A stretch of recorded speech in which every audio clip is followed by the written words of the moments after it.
दुनिया चले न श्री राम के बिना, राम जी चले न हनुमान के बिना।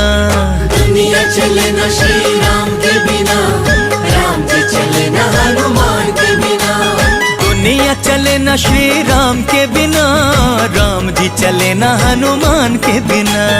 दुनिया चले न श्री राम के बिना, राम जी चले न हनुमान के बिना।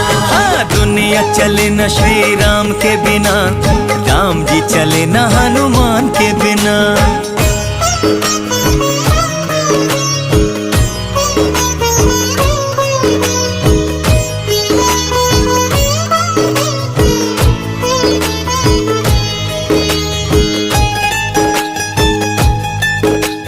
जब से रामायण पढ़ ली है, एक बात मैंने समझ ली है।